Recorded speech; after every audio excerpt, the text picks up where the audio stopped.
Bonsoir, nous sommes pour une nouvelle émission de Toute Conscience aujourd'hui. Nous avons un invité très et un frère, nous ici.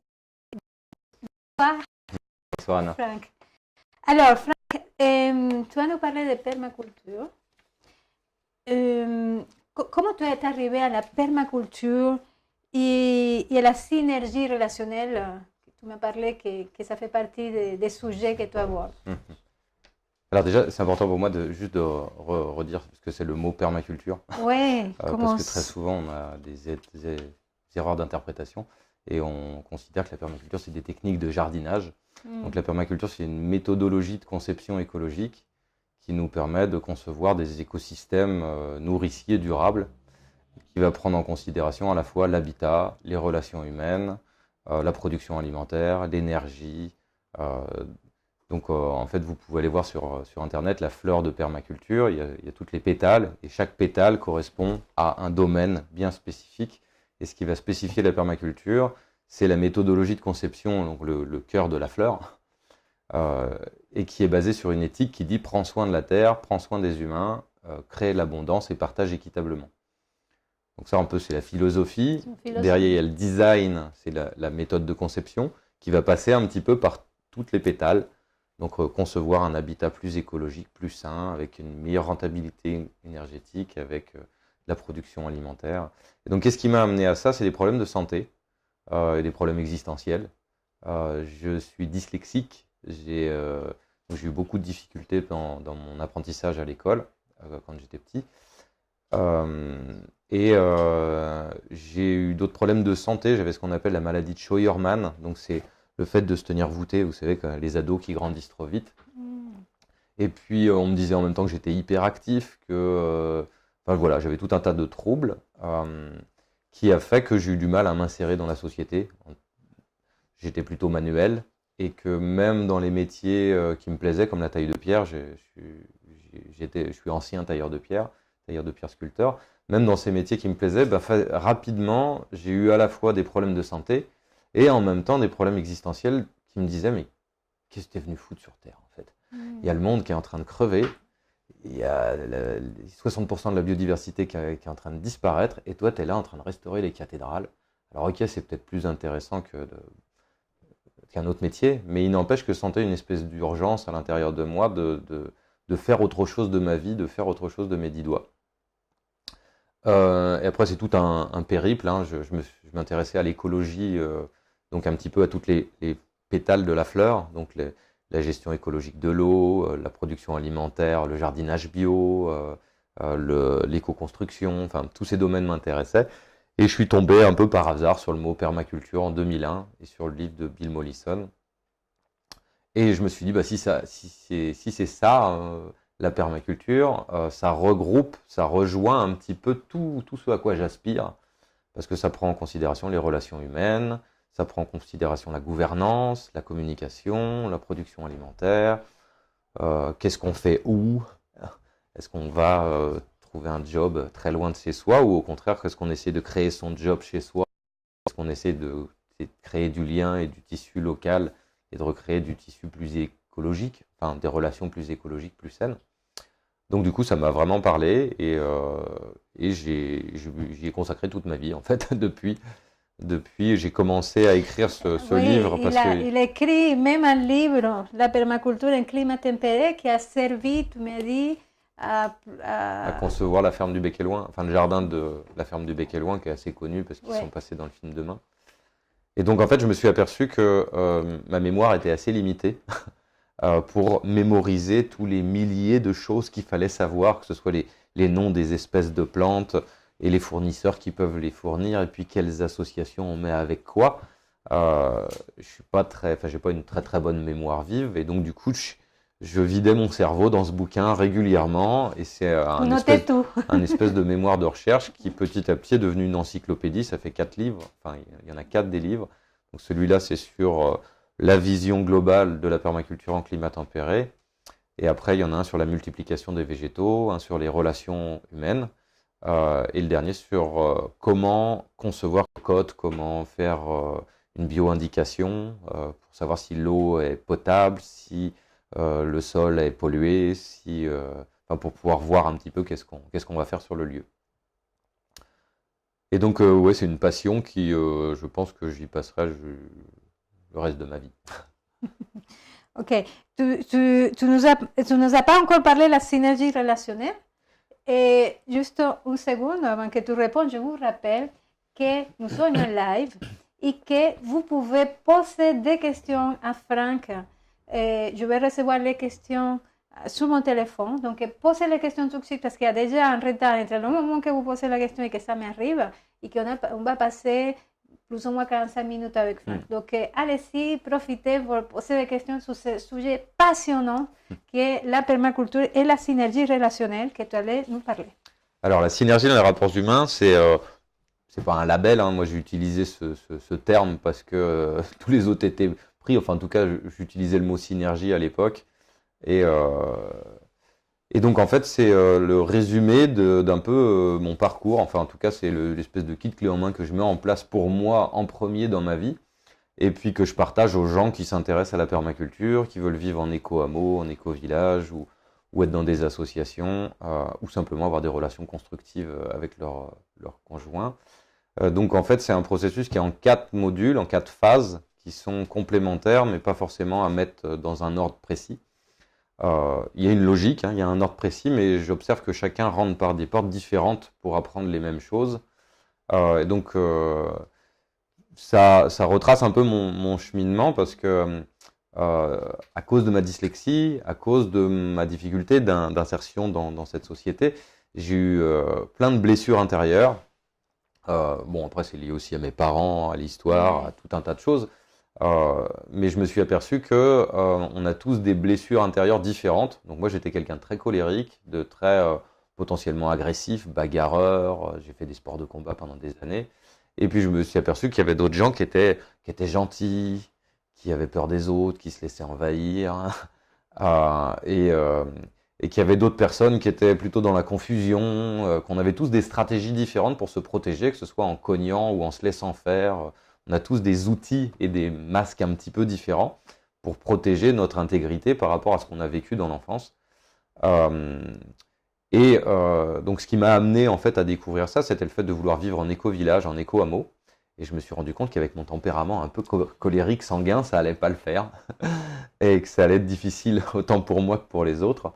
Donc rapidement, quand on m'a parlé du livre de Marshall Rosenberg, La communication non violente, je l'ai lu. Et j'ai essayé de pratiquer, mais j'y arrivais pas. C'était un petit peu comme une langue étrangère que j'arrivais pas à pratiquer et je revenais toujours sur mon ornière de mon comportement naturel. Et donc petit à petit, j'ai fait des stages avec Jean Nahimana, c'est un Belge qui est formé par Daniel Morin et aussi par Marshall Rosenberg. Et ensuite des stages avec Lise Bourbeau, qui est assez connue avec son livre Écoute ton corps. Et donc, en gros, j'ai commencé la communication non violente avant la guérison des blessures intérieures, mais je me suis aperçu que la phase A, c'était la guérison des blessures intérieures, qu'on ne peut pas pratiquer la communication non violente quand on est quelqu'un de profondément blessé, que ça ne marche pas en fait. Mais par contre, il n'empêche que pour aller à la case A, il fallait quand même que je passe par la case B en premier. Et d'ailleurs, ce qui m'a amené à la case B, la communication non violente, c'était le fait de vouloir vivre en éco-village et faire des forêts nourricières en permaculture. Donc en fait, c'est le jardinage qui m'a amené à prendre conscience que j'avais des problèmes relationnels en essayant de changer de façon de communiquer, qui m'a amené à prendre conscience que j'avais des blessures intérieures. Et donc du coup, donc si je résume les 4 phases du processus, c'est un module qui est basé sur les besoins fondamentaux humains. Ça a besoin de quoi d'un être humain pour être heureux?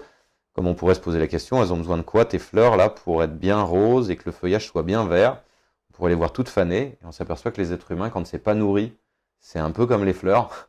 Ça fait une tête, on voit sur le visage des enfants et des adultes s'ils sont vivants, s'ils sont nourris de l'intérieur ou si plutôt des personnes mortes et fanées. Donc comprendre les besoins fondamentaux, aller guérir nos blessures intérieures pour ensuite apprendre à communiquer avec authenticité, savoir dire, moi, ma spécificité de plante, peut-être que j'ai des besoins qui sont spécifiques en tant qu'être humain, On a tous les mêmes besoins, mais par contre des stratégies différentes pour les combler, ces besoins. Et souvent, on n'ose pas le dire. On n'ose pas déranger les autres avec nos besoins, et puis on n'ose pas se laisser déranger aussi par le fait que les autres sont peut-être pas comblés et pas nourris par notre façon d'être et de faire.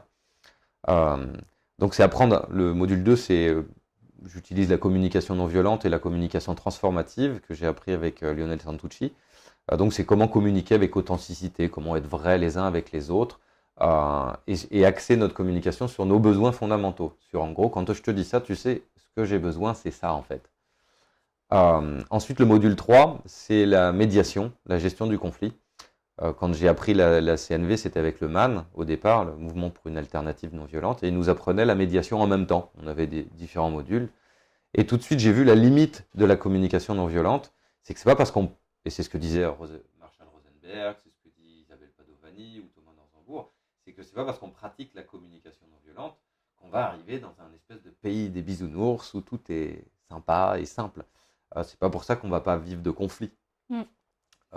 Et que quand on vit des conflits, on doit faire appel à un médiateur. Enfin, en gros, quand on n'arrive plus à s'entendre, imaginons que nous, on n'arrive pas à s'entendre, toi et moi, il va falloir qu'on appelle une personne qui puisse m'entendre moi en tant que France, t'entendre toi en tant que Anna, et ensuite nous faire reformuler un petit peu qu'est-ce qu'on entend de ce que dit l'autre, jusqu'à ce qu'on entende en fait, jusqu'à ce qu'enfin je comprenne, ah toi Anna, en fait, tu disais ça, tu étais en colère parce que tu aurais besoin de ça. Et toi, Franck, tu aurais besoin de ci et ça. Et ensuite, on va aller voir la limite de la relation grâce à ces médiations. C'est en gros, qu'est-ce qu'on fout ensemble? Parce que c'est pas le tout d'essayer de se forcer à être d'accord avec les autres quand on a des besoins qui sont divergents. Et donc ensuite, le module 4, une fois qu'on a compris les besoins fondamentaux humains, qu'on a été touché nos blessures intérieures, qu'on voit un petit peu nos limites et qu'on sait aller mettre des pansements sur nos blessures, qu'on sait communiquer authentiquement et qu'on sait faire appel à la médiation quand on est en conflit pour pouvoir déjouer en fait les conflits structurels, clarifier en fait qu'est-ce qu'on fait ensemble et est-ce qu'on est encore en train de construire ou est-ce qu'il faut qu'on se sépare. Et ben on a tous les outils pour pouvoir créer un éco-village, un éco-hameau, une association, une entreprise, une famille harmonieuse. On a tous les outils en fait pour pouvoir co-créer ensemble. Donc ça, le module 4, c'est ça, c'est que des outils qui vont être... ça va être des outils comme le mandala holistique, comme des jeux que j'avais appris avec Diane Elif Christian, c'est la spécialiste mondiale des éco-hameaux, donc le jeu de l'éco-hameau. C'est tout un tas de jeux et de mises en situation qui vont faire émerger nos valeurs existentielles et puis nos limites, nos croyances, et qui vont permettre à un groupe de pouvoir s'amuser entre eux et pouvoir clarifier, tiens, ben cette plante-là, elle va vraiment bien avec celle-là, alors qu'elle ne va pas du tout avec l'autre. Et ce serait bien de faire une communauté végétale avec les plantes qui poussent bien dans le même biotope, qui ont besoin de la même hygrométrie, de la même quantité d'eau, de nutriments. Et donc pour illustrer mon propos, là, pour refaire le parallèle avec ma spécialité qui est la phytosociologie, l'étude des plantes. Et qu'on va parler tout de suite, hein, après. Donc pour faire le lien, imaginons que cette fleur, ce soit une fleur tropicale qui vit dans des sous-bois humides, qui a besoin de très très très peu de lumière et beaucoup beaucoup d'eau. Et que par un processus XY, appelons ça une religion, on force toutes les plantes à vivre en harmonie avec toutes les plantes. Et que je dise à cette plante, eh ben, tu vas aller vivre en Provence-Alpes-Côte d'Azur, sous du thym, sous un olivier, avec du thym et du romarin. Imaginez qu'est-ce qu'elle dirait cette plante. Si tant est qu'elle arrive à survivre, il n'y a aucune chance qu'elle survive, une plante tropicale en Provence, elle est morte, mais imaginons que ce soit une super plante warrior, indestructible, un peu comme les êtres humains, qui arrive à s'adapter malgré tout. Qu'est-ce qu'elle dirait? Elle dirait, il fait trop chaud, j'ai soif, j'en peux plus, c'est pas bien ici, j'aime pas. Et qu'est-ce qu'il dirait le thym et le romarin? Il se moquerait d'elle en disant, oh là là, t'es pénible, toi, tu râles tout le temps, t'es tout le temps en train de râler depuis que t'es arrivé. Moi, je pense pas, t'es égoïste en fait. Et imaginons que d'un seul coup, cette plante-là, tropicale, elle arrive à se déplacer, comme les êtres humains, et qu'elle puisse changer de biotope. Et qu'elle prenne par la main son ami le thym et le romarin, là, qui lui disait qu'il était trop gourmand en eau, et qu'elle les emmène dans le sous-bois tropicale. À ton avis, qu'est-ce qu'il dirait le thym et le romarin? Il dirait, il fait trop froid ici, c'est trop humide, les champignons me mangent, je vais mourir, aidez-moi. Et là, notre fleur, elle dirait, haha, alors, c'est quoi le bon biotope? Moi, je pense que vous êtes beaucoup trop gourmand au soleil, et puis que vous n'êtes pas assez résistant, en fait, vous êtes des faibles. Et vous allez disparaître parce que vous êtes trop faibles. Et alors que, imaginons qu'on mette donc le processus qu'on retrouve dans la communication non violente, dans beaucoup de méthodes, et donc on reprend dans la synergie dans les rapports humains, qu'on mette de l'écoute empathique, de l'attention et de la compréhension des besoins. Donc on imagine notre plante là qui est sous l'olivier, et l'olivier qui est un petit peu moins râle et pâquerette que le thym et le romarin, et qui disent « Ah, de ce que j'entends, jolie fleur rose, toi t'aimerais bien boire beaucoup d'eau et qu'il n'y ait pas beaucoup de soleil. C'est bien ça ?» Elle dirait ouais. Elle se sentirait entendue dans ses besoins, elle dirait enfin qu'il ne me critique pas, qu'il écoute un petit peu de quoi j'aurais besoin. Et là, l'olivier pourrait lui dire mais je crois que tu t'es gouré de biotope.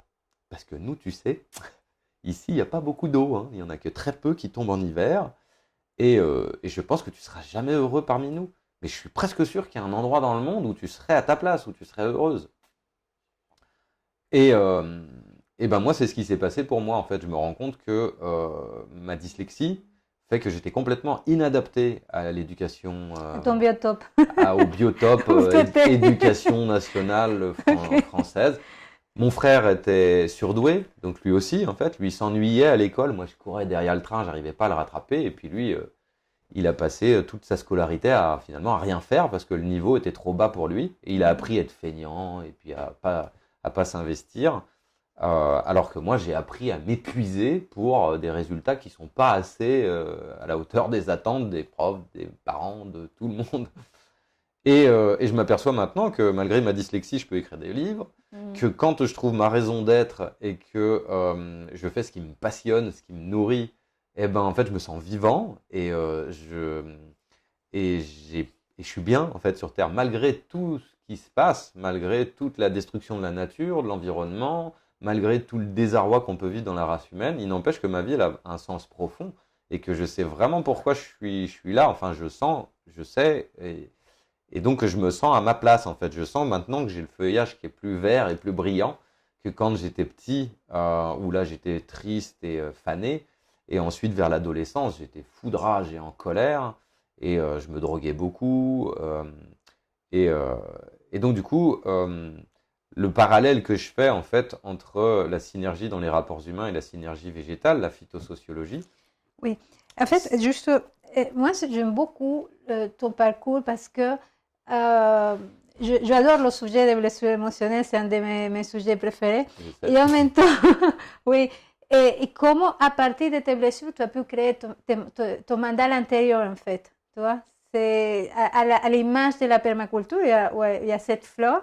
Toi aussi, tu as trouvé les pétales de ta fleur intérieure à travers tout ce parcours au début très difficile et compliqué. Donc, merci pour ce témoignage qui me touche beaucoup. Alors, tu voulais nous parler de la phytosociologie. J'ai bien... C'est ça. Alors, phytosociologie, phyto, c'est plante. Sociologie, c'est les mœurs, la vie de. Donc, c'est la vie sociale des plantes, grossièrement.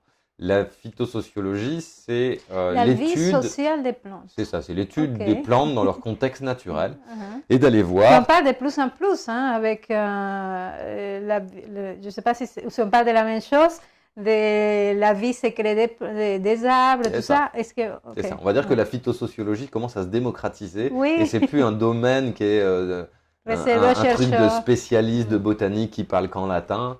Donc à la base, la phytosociologie, c'est l'étude des plantes dans leur écosystème naturel et de voir les interactions qu'elles ont entre elles et avec le biotope, éventuellement avec des insectes, des animaux, la présence de certains animaux qui, par leur piétinement ou leurs excréments, ou le fait qu'il puisse y avoir l'altitude en fait qui va conditionner, qui va faire qu'on va avoir certaines plantes à certaines altitudes et pas à d'autres, ou la sécheresse. Donc tous ces facteurs font que les plantes vont pousser dans différents biotopes et vont pousser toujours en communauté. On voit très très rarement une plante toute seule ou une monoculture. Elles sont toujours en association complémentaire avec des spécificités en fonction du lieu, du biotope. Si, il y a un seul endroit où les plantes poussent ensemble toutes, c'est Les champs des agriculteurs. Et industrielle. c'est Ouais. très, l'absence de biodiversité qu'on voit dans les champs est à peu près la même que celle qu'on voit dans les écoles, Ouais. que celle qu'on voit dans les entreprises, dans les associations, dans toute notre culture en fait. Ça, On parle c'est tous la c'est même des langue, on a miroirs. tous les mêmes mœurs, on va tous dans les mêmes supermarchés, hein. Ils ont Ouais. juste des noms différents, mais on va dans des supermarchés. Ouais. Quand on voit la biodiversité qu'on peut voir en Amérique du Sud, dans les lieux un peu reclus, des fois à 50 km, tu vois plus les mêmes fruits. Ils parlent pas les mêmes langues, ils ont pas les mêmes écritures. C'est pas les mêmes chemins, c'est pas les mêmes outils. Tu changes de continent presque. Et nous, on peut traverser l'Europe de part en part et tu trouves les mêmes supermarchés, les mêmes trucs avec les rayons qui ont les mêmes repères. Finalement, on se retrouve un petit peu dans une monoculture au garde à vous, comme un champ de maïs en fait, hein. On essaye de dresser les mômes, tu vois, un môme comme moi, dyslexique, donc qui potentiellement, rappelons quand même, la dyslexie, c'est pas une tare, hein. Non. Léonard de Vinci était dyslexique. Je suis un peu dyslexique aussi. Einstein était dyslexique. Michel-Ange était dyslexique. Donc si c'est une tare, on va dire que ce serait bien qu'on la valorise, quoi. Ouais. Et il se trouve que on fait passer au rouleau compresseur les mômes, et qu'un Einstein, maintenant, on lui dit t'es nul et tu seras manuel, quoi, parce que t'es trop bête. Et on va passer à côté de la spécificité. Il y a une super vidéo que j'avais vue, c'est qu'en gros, vu qu'on juge sur un seul barème, c'est un petit peu comme si on jugeait un singe d'être un mauvais poisson, vu qu'il Ou fait un pas de sous l'eau. poisson de ne pas pouvoir monter. Ou d'un sur un poisson arbre, de ne ouais. pas pouvoir monter dans un Oui, arbre. j'ai vu un truc aujourd'hui C'est sur ça. Facebook aujourd'hui comme ça. Et, C'était super intéressant. et donc, du coup, on a une façon de réduire les choses. Mais donc, pour revenir à la phytosociologie, c'est l'étude des plantes avec leur spécificité unique et le fait qu'elles poussent Ensemble. en communauté et de façon complémentaire. Elles s'entraident. Il n'y a pas de compétition entre elles. Enfin, il y en a un petit peu. Mais on va dire que dans un écosystème, il y a quand même beaucoup plus de symbiose et de mutualisme que de parasitisme et de compétition. Les plantes s'entraident beaucoup plus, c'est ce qu'on peut lire dans la vie secrète des plantes, ou dans le livre La botanique du désir aussi de Michael Pollan, qui est super intéressant, où on voit en fait qu'il y a une interaction entre les plantes, les animaux, les plantes entre elles, les plantes et le biotope, et que c'est très complexe. Et donc, moi, mon domaine de prédilection à la base, c'était de faire des jardins-forêts, mais je me suis aperçu qu'on était complètement ignorant en phytosociologie, en fait, qu'on s'y connaît sur comment on fait du jardinage, on s'y connaît quand on est arboriculteur sur comment les pommiers produisent des pommes à l'hectare pour leur faire cracher le maximum de tonnes à l'hectare. Il y a tout un tas de connaissances que vont avoir les arboriculteurs, par exemple, sur les variétés résistantes aux maladies, sur les espacements, sur les porte-greffes, sur tout un tas de choses. Et de l'autre côté, on a les phytosociologues, les botanistes, qui connaissent mais rien du tout en plantes alimentaires, qui, ça peut-être des fois planter une carotte, mais en fait, font pas le lien entre la carotte et le biotope sauvage. Et moi, mon travail, c'est de faire ce lien, en fait, d'essayer de retrouver toutes les plantes les plus résistantes aux maladies, les plus vigoureuses, les plus précoces, les plus aptes à vivre dans un jardin-forêt, et ensuite à faire des tests, à faire des associations pour voir qui s'entend bien avec qui. Et j'ai un processus qui est très simple, c'est voir si leurs besoins sont comblés, voir si les plantes sont souriantes ou plutôt fanées. C'est-à-dire au niveau de l'eau, au niveau quoi? C'est quoi les besoins des plantes? La profondeur du sol, l'eau, l'ensoleillement. Enfin, il y en a qui ont besoin d'être en plein soleil, d'autres à l'ombre, d'autres à mi-ombre. Il y en a besoin qui ont vraiment d'un sol profond, d'autres qui se contentent d'un sol de surface. Il y a des plantes qui vont aller chercher les nutriments très en profondeur et ces nutriments, on va les retrouver dans leur feuillage et donc du coup elles vont donner à manger aux voisines. Il y en a d'autres qui vont fixer l'azote de l'air. Il y en a d'autres qui vont abriter des mycorhizes, des champignons qui vont permettre l'échange de nutriments entre les plantes. Et donc c'est un domaine qui est vraiment passionnant, qui est magique et qui est complètement laissé pour compte. Enfin, c'est très rare qu'on étudie un petit peu tous ces phénomènes de façon holistique dans un contexte global. Alors, je trouve super intéressant ce que tu dis parce que je vois tous les parallèles, tous les miroirs avec notre société. C'est-à-dire une société qui s'intéresse à une catégorie de personnes, comme on vient de parler, mais aussi qui est basé sur la compétition et pas sur la coopération comme les plantes, comme tu es en train de dire. Et peut-être c'est pour ça qu'on ne met pas en avant cette coopération parce qu'on ne la cherche pas nous non plus. C'est ça. On regarde le monde à travers comme on dit, une lorgnette. Enfin, et donc, du coup, il nous manque un peu tout le reste. J'aime bien, il y a une super interview d'Anémone où en fait, elle parle des deux souches de nos ancêtres. Là, dans la race simiesque dont on vient, hein, les singes, on a deux frères, et pas des cousins éloignés, hein, des frères, c'est le chimpanzé et le bonobo. Et on s'aperçoit que le chimpanzé est un animal assez belliqueux, compétitif, qui gagne du territoire, où il y a peu de communication entre eux, si ce n'est par la force et par la violence. Ils se matent, en gros, pour arriver à s'entendre. Et si on prend les bonobos, c'est les hippies, quoi, c'est nous. Ouais. Ils règlent tout par la copulation, il y a beaucoup de communication entre eux, beaucoup d'entraide, beaucoup de partage, et pas de prédation. Ils vont pas aller chasser d'autres espèces de singes, ils sont essentiellement végétariens. Et donc, on peut faire le parallèle. En fait, on vient de ces deux souches, et c'est un petit peu comme s'il y avait deux parties de la race humaine en nous. Parce que j'observe qu'on a beau avoir un côté hippie, on a aussi un côté aussi un peu vindicatif. Et c'est comme si on avait chacun de ces deux parties. Et en même temps, on aspire l'autre aussi. Hein. Voilà, disons, quand on arrive un peu à ce qu'on veut, à nos objectifs en mode chimpanzé, à un moment, on se rappelle, ah oui, mais c'est vrai, il y a l'amour, le partage, la sincérité, la simplicité. Et là, on réaspire à être plus bonobo. Puis à un moment, quand on tourne en rond dans le bisounoursisme, on réaspire à changer les choses, à être plus dans l'évolution, en fait. Parce que le principe des bonobos, en fait, on pourrait dire que c'est le paradis sur Terre, mais on revient dans 400 millions d'années, ils sont toujours là, à être beaux, et ils se retirent les poux, ils copulent, ils mangent des bananes, mais il n'y a pas d'évolution, en fait. Alors que le côté guerrier du chimpanzé, et cette espèce de compétition et d'expansion, en fait, amène une évolution et des prises de conscience qui sont bien plus vigoureuses et rapides. Donc les deux sont à garder. Il y a des bons côtés dans les deux. Hein.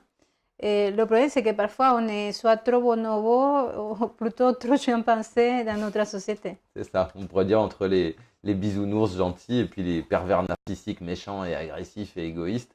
Il semblerait qu'il y a un juste milieu à trouver. La voie du milieu. Alors, tu voulais nous parler aussi des jardins forestiers. Est-ce que tu peux nous parler donc du concept de jardin-forêt. Du concept des jardins-forêts. Donc le jardin-forêt, en fait, c'est une approche qui vient des chasseurs-cueilleurs qu'avait observé Bill Mollison. C'est qu'en fait, plutôt que de lutter contre la nature qui tend toujours à refaire de la forêt, si tu laisses ta pelouse tranquille et qu'il n'y a pas une vache qui vient la manger, donc soit c'est la tondeuse, soit c'est la vache, mais si elle ne se fait pas manger, la pelouse, elle grandit. Et la nature reprend ses droits. L'herbe devient rousse et elle sèche. Le sol s'enrichit en carbone. Ça réveille plus les graines de graminées et l'herbe, mais ça réveille les graines de ronces, d'aubépines et du stade préforestier. Donc petit à petit commence à pousser des ronces, des épines dans ton jardin, et puis ça devient une friche. Puis à un moment, il va y avoir un geais qui va mettre des glands ou des corbeaux qui vont se battre et qui vont lâcher une noix ou une châtaigne, et tu vas avoir un grand arbre qui va pousser au milieu de tout ça. Et à terme, toute prairie, enfin, sauf dans les steppes, toute prairie devient forêt. Et les chasseurs-cueilleurs, plutôt que de lutter contre la nature, parce qu'ils n'avaient pas la pétrochimie, ils n'avaient pas l'énergie du pétrole pour détruire, pour dézinguer l'environnement, ils préféraient en fait collaborer avec lui et se dire, bon, vu que les arbres ça va pousser, autant que ce soit des arbres fruitiers, vu qu'on préfère les grosses châtaignes, autant sélectionner les châtaignes, et comment faire une culture multi-étagée avec le maximum de strates et le maximum de nutriments. Donc des lianes qui vont grimper, donc des lianes d'ombre comme le haricot patate des Indiens par exemple, c'est une plante qui fait des tubercules dans le sol et en même temps des haricots en hauteur. Des plantes de plein soleil comme la vigne, le kiwi, les kiwis de Sibérie, les kiwis c'est un petit peu moins connu, qui elles vont avoir besoin de beaucoup de soleil, donc elles vont pousser plutôt en lisière que dans le sous-bois. On va avoir des plantes buissonnantes qui vont aller dans le sous-bois et d'autres qui vont aller qu'en plein soleil. Donc par exemple le cassis qui va aller en plein soleil. le groseillier qui va aller à mi-ombre et dans l'ombre. Et puis on peut avoir le ginseng qui lui va être que dans l'ombre. Ou des plantes comme l'ail des ours qui vont se retrouver que dans l'ombre. On va très rarement les voir au soleil. Et donc le principe du jardinage forestier, c'est de retrouver et de faire un mélange en fait entre à la fois les plantes sauvages comestibles. Il y a plein de plantes qui sont comestibles, qu'on peut manger en salade, dont on peut manger les graines, les fruits, les tubercules et qui n'ont pas vraiment été sélectionnés. Donc ce serait de faire une espèce de jungle où on va à la fois avoir beaucoup de plantes sauvages comestibles, de plantes médicinales sauvages comestibles, et ensuite de plantes cultivées et de plantes fruitières ou légumières cultivées, mais qui vont être très résistantes, qui vont avoir des particularités un petit peu spécifiques qui vont leur permettre de résister en fait au monde sauvage. Et un petit peu comme si on refaisait un patchwork d'êtres humains. On imagine, on prendrait tout un village et on leur fait jouer à Koh-Lanta comme ça pendant 3-4 ans. Et puis on va prendre ceux qui sont les plus adaptés pour faire une communauté en Amérique du Sud, dans une zone désertique, ou au contraire dans une zone tropicale, ou les faire vivre dans le Larzac, et d'essayer de voir en fait lesquels vont être les mieux adaptés les uns aux autres et comment ils vont s'adapter à ce biotope. Donc c'est un petit peu ça le fait de faire des jardins-forêts et des forêts nourricières en climat tempéré. C'est quand des clients vont me demander de concevoir une association botanique, donc ça s'appelle une guilde, pour la Provence-Alpes-Côte d'Azur, et ben, je ne vais pas leur mettre de l'ail des ours et des plantes qui ont besoin d'humidité. Je vais composer des communautés végétales avec les plantes spécifiques de chaque biotope, ou alors des plantes qui viennent d'autres régions, mais qui vont être très résistantes et qui vont avoir la capacité de s'adapter. Alors, depuis tout à l'heure, on parle des plantes, des humains. Quelle est la relation que tu vois entre les humains et les plantes, ou entre les plantes et les humains? Alors, le lien que je fais en fait entre les plantes, les animaux, parce que j'aime bien parler aussi des animaux, faire le parallèle avec les animaux, et surtout dans la permaculture, notre approche, c'est de mimer la nature, d'observer les phénomènes qui marchent dans la nature. Ça marche depuis 3 milliards d'années, 4,5. Après, toutes les plantes ne sont pas apparues en même temps, tous les animaux non plus, mais il n'empêche que quand on prend les chasseurs-cueilleurs, ils ont vécu en harmonie pendant 80 000 ans avec la nature. Sans la détruire. Sans la détruire. Donc il semblerait qu'il y a des trucs à garder. Ouais. Quand on voit les plantes et quand on voit les associations qu'elles forment, la façon dont elles vont être plutôt en symbiose et en mutualisme plutôt qu'en compétition et en parasitisme les unes les autres, là encore, il y a des constantes dont on peut s'inspirer. Quand on voit la façon dont les plantes sont vraies et authentiques, hein, une plante qui a soif, elle n'essaye pas de paraître belle, elle ne se met pas du mascara et du fond de teint. Tu le vois tout de suite qu'elle est fanée. Elle est authentique, elle te dit clairement, si c'est toi qui l'a en pot, elle te dit à toi, le propriétaire, elle te dit tu t'occupes mal de moi. Je ne me sens pas nourri dans notre relation. Et donc ça, dans la nature, on voit bien que tout est cash. Les animaux, ils sont clairs entre eux. Quand on voit les chiens, ils savent s'ils se sentent, puis s'ils ne peuvent pas se sentir, ils le savent tout de suite. Ils vont pas se quereller comme ça pendant des années et des années. Les choses sont beaucoup plus au clair. Et donc, le parallèle que je fais, en fait, c'est qu'on a tous des besoins fondamentaux. Un ail des ours, par exemple, il a besoin d'eau, il a besoin d'une certaine quantité de lumière dans son sous-bois, un peu comme la fleur. Et donc, on pourrait dire qu'il a besoin d'eau. Et si on prend du thym et du romarin, bah, ils ont besoin d'eau aussi. C'est juste pas la même quantité, pas au même rythme, pas... Et que si d'un seul coup, on dit, bon, bah, ils ont tous les mêmes besoins, alors on n'a qu'à tous leur donner, moyennement de l'eau, et puis ils seront tous heureux. On s'aperçoit que non. Si on mettait de l'eau moyenne pour les deux, l'ail des ours mourrait quand même de soif, et le thym et le romarin mourraient noyés. Donc en fait, je me suis aperçu que les besoins fondamentaux, pour moi, c'était la base, c'était la clé. Qu'on avait beau faire des stages de guérison de blessures intérieures, de développement personnel autant qu'on veut, tant qu'on ne remplit pas notre pyramide de Maslow, qu'on ne comble pas nos besoins de sécurité, enfin nos besoins physiologiques, mettre le bon carburant. Parce que si je reprends ma maladie de Scheuermann, dyslexie, dyspraxie, hyperactivité, tout est dû, pour moi, au sucre raffiné que j'ai mangé pendant toute mon enfance, qui me donnait des pics d'hyperglycémie et d'hypoglycémie, donc troubles de la concentration et tout ça. En gros, c'est un petit peu comme si j'étais un diesel et on me foutait de l'essence dedans. Maladie de civilisation. Et ça, c'est pyramide de Maslow, strate 1, besoin physiologique. j'étais pas comblé dans mes besoins physiologiques, comme si on mettait de l'eau de javel dans le pot de fleurs, là, ou si on lui mettait du sucre ou je sais pas quoi, la fleur, elle se fanerait. Ben, c'est ce qui se passait pour moi. Et donc, pour moi, ce que j'observe, ce que j'ai gardé, en fait, de tout la psycho que j'ai pu faire, c'est la pyramide de Maslow, parce que je me suis dit, là, on a vraiment une base, c'est du béton, Ouais. et ça marche pour Ça tous fait les ses êtres preuves. humains. Et on pourrait dire que les 3 premières marches de la pyramide de Maslow, donc si je les résume, c'est les besoins physiologiques, ensuite des besoins de sécurité, ensuite des besoins d'affiliation, ensuite des besoins d'estime de soi, et en dernier des besoins d'accomplissement. Donc l'accomplissement d'une plante, ça va être dans sa croissance ou l'évolution des plantes sur Terre. On voit que les plantes évoluent de siècle en siècle. Donc même les plantes, elles ont des besoins d'accomplissement, elles ont des besoins de faire pousser le schmilblick, d'évolution, de pousser le schmilblick un petit peu plus loin. Et donc le parallèle que je fais, en fait, c'est que tous les êtres, quand ils sont pas nourris dans leur essence, ils ressemblent à une fleur qui est pas nourrie dans son essence, ils sont fanés. Et que tous les êtres, quand ils sont nourris dans leur essence, ils sont un peu comme les fleurs, ils sont beaux, ils sont brillants, ça donne envie de les prendre, de les sentir. Et j'observe que tous les gens qui m'ont enthousiasmé et inspiré étaient des gens un petit peu comme ça, qui avaient touché leurs racines et qui savaient nourrir leurs besoins fondamentaux et qui m'ont enthousiasmé, en fait, que j'ai trouvé très, très enthousiasmant.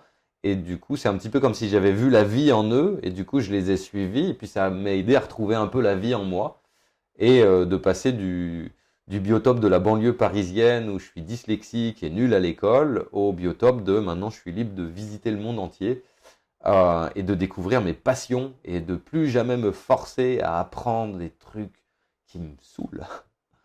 Tu vois, par exemple, les maths, c'était pas ma tasse de thé, l'histoire de géo, c'était pas ma tasse de thé. Je crois qu'on m'aurait forcé à faire de la musique ou de la botanique à l'école. Je pense que ça m'aurait fané et que j'aurais.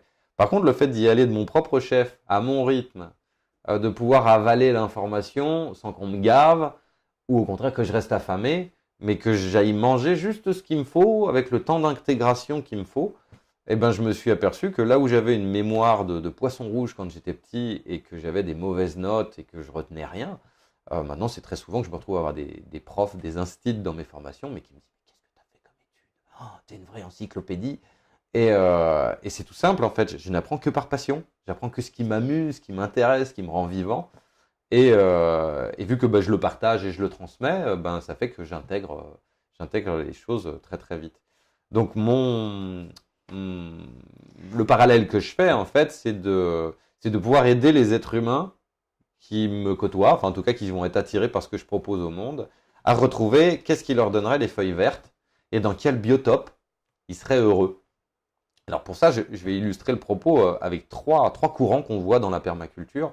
C'est le courant punk, anarcho-décroissant, anticapitaliste, on est contre le système, bon, plutôt ambiance, on est en colère et on va tout casser parce que ça ne nous va pas. Et si on prend un autre exemple, c'est les hippies, rêveurs, on va faire un monde meilleur, on plante un jardin-forêt avec la yourte, on parle au débat de la nature. Et on va avoir les néo-ruraux, donc plutôt bourgeois bohèmes, qui vont plutôt essayer de prouver qu'on peut faire une économie verte, qu'on peut être rentable avec du maraîchage sur petite surface. Et donc c'est un petit peu comme si on avait 3 biotopes différents. Et imagine si on forçait ces gens à faire ensemble et à se mettre d'accord. Eh ben, ils n'y arriveraient pas, en fait, parce qu'ils ont tous les 3 des stratégies différentes pour faire un monde meilleur. Il y en a un, c'est en vivant sans argent. L'autre, c'est en faisant de l'argent vert. Et puis le troisième, au milieu, c'est en gagnant, mais pas de trop. Et donc, chacun va avoir ses stratégies. Et si on essayait de les faire se mettre d'accord, eh ben, il y en a forcément un qui dirait, mais c'est trop ceci, c'est pas assez cela, ça me va pas. Et alors, quand on arrive à faire clarifier les besoins et les valeurs des gens. Donc ça, c'est ce qu'on fait dans le module 4, en fait, de clarifier un petit peu, c'est quoi le biotope où tu serais heureux, toi? Donc moi, par exemple, il y a 15-20 ans, l'anarchie et l'anarcho-décroissance, ça me plaisait, hein, j'adorais vivre à la dure, dans un camion, j'aimais bien ça, en fait. Mais maintenant, j'ai 43 ans, j'ai plus du tout envie de ça. J'aspire maintenant à construire, donc c'est un petit peu comme si j'étais passé d'un biotope à l'autre. Et que si on m'avait forcé à être où je suis maintenant, il y a 15 ans, ça ne m'aurait pas été. Et si on me forçait à revenir en arrière dans un camp de hippies anarcho-décroissants qui jouent du djembé jusqu'à 4 heures du matin, ça m'irait pas du tout non plus. Et donc, du coup, j'invite les gens à avoir de la bienveillance envers eux, en fait, à les guérir les blessures intérieures et avoir de l'empathie sur, même à l'adresse, hein, tous les êtres humains, comme les plantes, sont pas finis, sont pas parfaits, ont des besoins et se fanent s'ils sont pas nourris. Donc, arriver à les faire reconnecter avec, finalement, dans mon imperfection, c'était parfait. Je suis parfaitement pas fini. Ensuite, aller comprendre, t'aurais besoin de quoi comme pot de fleurs? Est-ce que tu es une plante gourmande en eau ou en quoi, en fait? Qu'est-ce qui te donnerait le smile? Qu'est-ce qui te redonnerait du sens à ta vie? Qu'est-ce qui te rendrait plus vivant, plus pétillant? Euh, et, euh, et donc ensuite, la suite des accompagnements, c'est comment clarifier une fois qu'on a guéri un petit peu nos blessures intérieures, une fois qu'on sait communiquer avec un peu plus d'authenticité, une fois qu'on sait gérer les conflits et faire de la médiation, c'est où est-ce que je serais heureux? Et le monde, on s'aperçoit qu'il a à la fois besoin d'anarcho-décroissants en colère pour faire Notre-Dame-des-Landes et puis en même temps de néo-ruraux qui savent ce que c'est qu'un business plan et un tableau Excel et qui ont besoin en fait de démontrer que l'agroécologie et la production alimentaire agroécologique peut être très rentable, c'est juste une façon de le faire. Et là, je pense à des gens comme Jean-Martin Fortier, par exemple, qui a démontré que le maraîchage sur petite surface pouvait être très très rentable. Et donc d'inviter les gens en fait à aller à retrouver leur biotope du moment, hein. Comme on l'a vu tout à l'heure, là on peut changer de biotope dans notre vie. Et donc de voir où est-ce qu'on serait heureux, où est-ce qu'on notre vie aurait du sens, où est-ce qu'on se sentirait en vie sur Terre. Et d'essayer d'éviter les endroits où on se sent pas. Donc ça peut amener des fois à des séparations, que ce soit avec nos conjoints, que ce soit avec nos patrons, que ce soit avec une région, peut-être qu'on aimait depuis l'enfance, et puis Oui, accepter aussi ces changements, cette évolution intérieure c'est ça. qui... Ok, j'adore, vraiment, c'est super intéressant. On n'a pas beaucoup de temps et j'aimerais quand même te poser une question avant de finir. Wow, j'ai deux questions. Je ne sais pas laquelle te poser parce qu'il reste plus ou moins 5 minutes. Ok, ben, je vais essayer de faire bref. Oui. Et en plus, tu vas nous tu aimerais aussi parler pour les gens qui se posent la question, j'imagine, bon, comment on peut suivre tout ce parcours. À la fin des étapes. Ça a été des stages de guérison de blessures intérieures avec Jean Naïmana et Lise Bourbeau, des stages de communication non violente avec donc Jean, enfin j'ai vu plein de formateurs. Et en gros, les grandes étapes, ça a été de vouloir vivre en éco-hameau et de m'apercevoir de mes limites, de mes incohérences, de la difficulté à créer un éco-hameau, en fait. Hein. C'est la croix et la bannière de créer un éco-village ou de faire un projet communautaire. Ça demande de l'argent, ça demande tout un tas de... Et je pourrais dire que je suis encore dans le processus, en fait. Là, c'est depuis 2 ans, en fait, quand je commence à gérer des tableaux Excel et que... Tu deviens un néo-rural, c'est ça? C'est ça, voilà, que j'entre dans le biotope néo-rural, ouais. Ouais. Alors, il y a peut-être cette évolution va te mener encore à autre chose que tu sais pas. Et c'est pas fini, oui. Peut-être je terminerai, je sais pas. En tout cas, merci pour ce témoignage tellement inspirant d'enfants dyslexiques, un neuronal en train d'évolution. Je trouve vraiment le chemin passionnant et les parents qui sont en train d'entendre parce qu'il y a beaucoup de gens qui s'inquiètent pour ces enfants et peut-être comme tu es en train de dire, est-ce que mes enfants sont dans le bon terreau? Est-ce que ces besoins sont en train d'être écoutés, etc. Alors pour tous les parents, je leur conseille de lire Adieu la dyslexie et d'aller voir ce qu'ils disent dans l'association Puissance 10 DYS. Ça va vous soulager en fait, vous allez vous apercevoir qu'en fait tout était parfait. Les enfants, la dyslexie, c'est juste que... Enfin, ouais, allez investiguer ce chemin, ça va vous soulager, autant vous que vos enfants. Et même pour les adultes, hein, même pour les adultes, il y a des séances de réacclimatation à sa dyslexie pour pouvoir mieux la maîtriser, en fait. Mieux connaître nos besoins spécifiques. On est des plantes un peu spécifiques et donc... Bon, après que j'ai su que la dyslexie est un signe d'intelligence, je suis très contente de dire que je suis un peu dyslexique.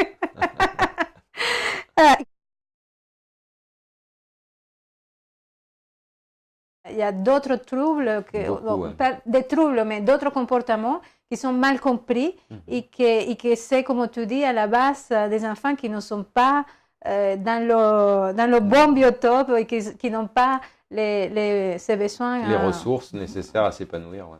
Voilà.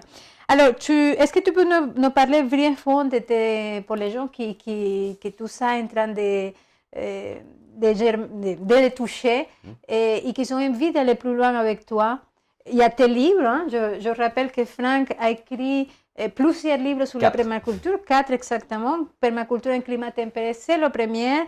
Les éditions La Forêt Nourricière, qu'il y a 4 magnifiques ouvrages et que aussi tu animes des stages. Des formations. Ouais. Est-ce que tu peux nous parler un petit peu sur tes formations avant de finir? Alors, il y a différentes formations. Il y a des formations qui sont spécifiques sur la création de jardins-forêts. Vraiment, on va apprendre que la botanique, comment on agence les plantes entre elles pour faire un petit...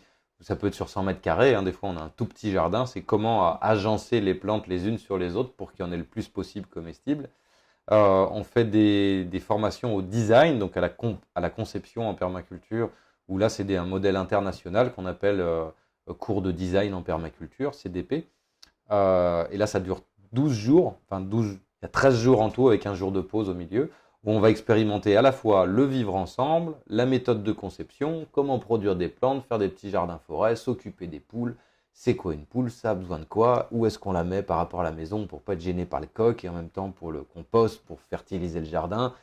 Donc on va apprendre à concevoir un lieu et en venant dans un lieu qui est déjà conçu en fait, où il y a déjà, vous arrivez en fait dans un lieu pédagogique où vous pouvez voir un petit peu la mise en application du design en permaculture et vous allez apprendre à venir designer votre projet.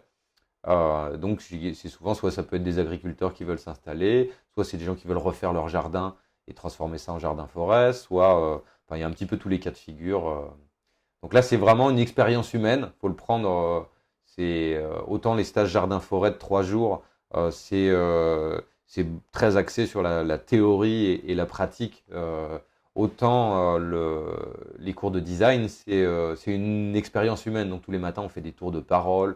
On va y avoir 2 jours sur la gestion du conflit, on va apprendre à être authentique les uns avec les autres.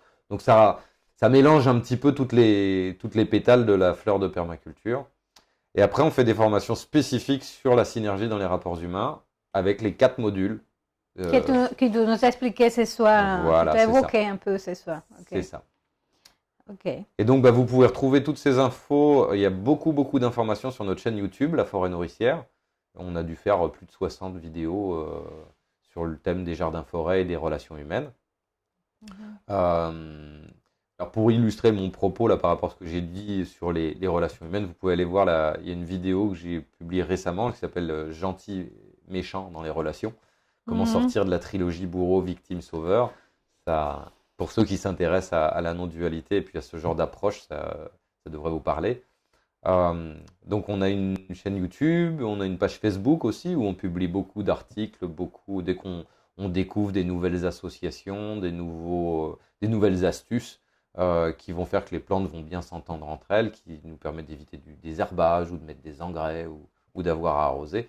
On publie ça régulièrement à la fois sur notre site internet, laforêtnourricière.org, et donc tous les articles sont publiés sur Facebook régulièrement par Tony qui s'occupe de toute cette partie-là dans l'association. Donc c'est l'abondance. Allez, il y a énormément de ressources sur déjà tes 4 ouvrages et sur ton site laforêtnourricière.org et pour ceux à qui ça parle, il y a tes stages qui ont l'air passionnants. Alors c'est important pour moi de dire en fait qu'on a écrit ce livre grâce à ces stages, grâce à ces formations et on peut continuer à faire de la recherche grâce à la vente de ces livres et grâce aux formations.